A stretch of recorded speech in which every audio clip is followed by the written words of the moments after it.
Now my fingers smell like fish from all that fish fertilizer. There we go. Another one. We're back with another quick garden update. It's been about a week and a half now since our last update video where we trellised the squash. And today we're gonna harvest some of the summer squash that's already ready, and then also add some fertilizers. You know, the squash plants the last video, they were producing some summer squash, but now we have quite a few more, only a week and a half later, and a lot more winter squash on the plants as well. And the plants are doing really well, I would say. After we trellised them, they experienced a lot more just plant growth, like leaf growth, and they're already starting to trellis up the bamboo trellises. So that's pretty awesome. So we're gonna harvest first, show you what we got so far, and then show you how we're gonna fertilize these. Let's do it. So Lindy is gonna harvest our first plant of the year. Let's go. Oh. First veggie of the year. Or fruit. A lot of people don't know, but squash are actually fruits. Look at this one. You saw it in the last video. It got a lot bigger. This is a round zucchini. I think it's definitely time to harvest. You don't want to let the zucchinis get too big. Last year we let some of them get a bit too big and they were very seedy, so yeah. Hopefully this one won't be. We're gonna cut this one open later just to see what it looks like inside, because we want to eat it tonight with some chanterelles. Nice. It's so big. Look at that. Is it looking good? Yeah, you could play softball with this thing. Yeah, you could use that as a weapon. I wish I could do a softball pitch. I feel like I'd be so much cooler. So I'm here with our first yellow squash fruit. As you can tell, it looks a bit strange. We got a Siamese twin. Let me harvest it.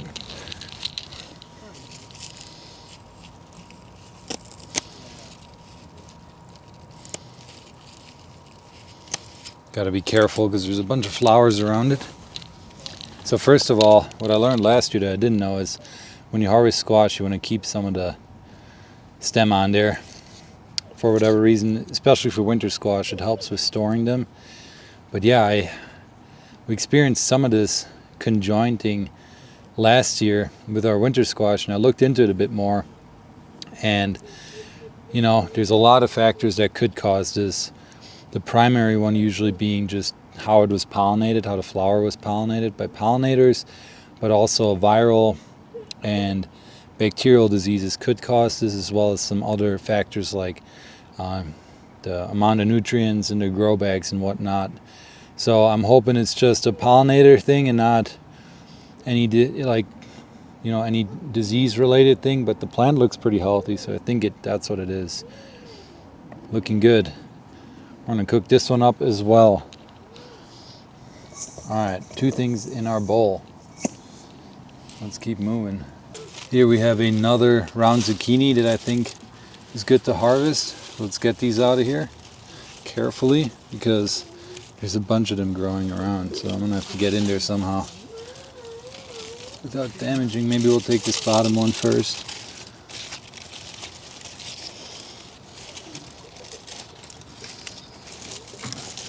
There we go. Now that one is more softball sized. I think that's a better size to harvest than the big one we just did.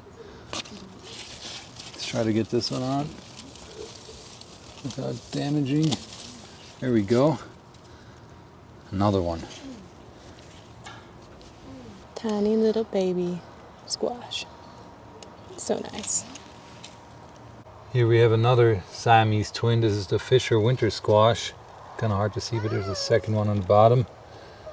They're starting on all the plants now, so that's pretty cool.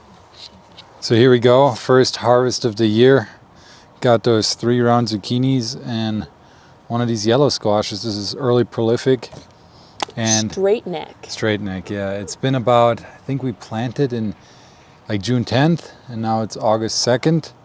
So, you know, seems about right for the summer squash. I think these were like 45 days, so it's a bit longer, but still pretty good for how hot it's been and just all the conditions we have here in Montana. Next up, let's fertilize these so that we can induce some more fruit growth and make sure our plants are healthy and good to go for the next few weeks here. For fertilizing, you know, we amended the bags at the beginning. There's a video on that with proper soil, and added some slow release fertilizer in there. That usually lasts a few months. So now it's time to actually add our new fertilizer, and for this we're going to use a liquid fertilizer because it's easier for the plants to absorb right away. The slow release often needs some time to break down and whatnot. So we have my favorite organic fertilizer here. It's Neptune's Harvest seaweed fertilizer, fish and seaweed, and it's 231. The 231 is the NPK level, which stands for nachos, pizza, and ketchup, because these plants here are on a standard American diet and they need to eat really well. Just kidding. Stands actually for nitrogen, phosphorus, and potassium, and those are the three big nutrients or minerals, you know, for the plants. The nitrogen usually is needed for plant growth early on in the growing cycle, and then around now when there's a lot of flowers being produced and the fruit, you want a lot of the middle number, which is phosphorus, and then the last number, the potassium, is just, you know, it just overall helps the plant thrive, be healthy, helps with like nutrient uptake and whatnot. So this one is a 231, so it's got the most of it is the phosphorus, which is what, like I said, that's what we want right now. And we mixed it tells you 1/8 of a cup with a gallon of water that we're going to apply to each grow bag here. And then we also have some bone meal, which is one that takes a little longer for the plants to take up, but we're going to add some in anyway, and mostly because it has a really high phosphorus level. And so this one is, I think, let me see if I remember correctly, yeah, it's a 412-0. So it's still some nitrogen, but mostly phosphorus. You don't want to give him a bunch of nitrogen now, because that can kind of mess up the fruit growth, from what I've been reading about it now. So, you know, they always kind of tell you how much to mix with a gallon of water for this liquid fertilizer, but I can't really find good info on how much to apply to each grow bag. So if you're watching right now, if you're an experienced grow bag gardener or really experienced with liquid fertilizers, help us out there, because we're just going to apply a little bit to each plant now. They say you can apply liquid fertilizer every 2 weeks or so. It's better to do a little less than too much, because over-fertilizing can also cause a lot of issues. So we'll add a little bit of the liquid and just like a teaspoon or a teaspoon and a half of the bone meal to each grow bag now. So let's do that. Lindy's going to apply our fertilizer here now to each plant. And you really want to get it at the very bottom of the plants. Okay. Okay, so that first round, how many plants did you get now, Lindy? I did 4. 4 grow bags. Yeah. So I'm just splitting it in half, so a gallon for 4, so they're all getting a quarter of the gallon. I would do a little less, just because we're also going to add that bone meal. Mm-hmm. This is the one time Lindy's actually having fun in chemistry class. I've actually never measured anything for cooking or otherwise. Those plants are going to eat well. Oh yeah. Okay, so now a little baggie and spoon. I'm gonna do like just about level or a little under level with the top of the spoon. Yeah, that's a little bit more than a teaspoon there. And the bag says a tablespoon per container, but since we already applied some liquid fertilizer, we're just going to do a little bit of this right at the base there of the plant. And then just kind of slightly rake it in. Yeah, you just kind of work it in around the base. The phosphorus, the middle number of the NPK formula, is also good for root growth. I have to adjust myself. Sound effects do, in fact, make your plants more fertile. Fun fact. bonus points if you do different sound effects per plant.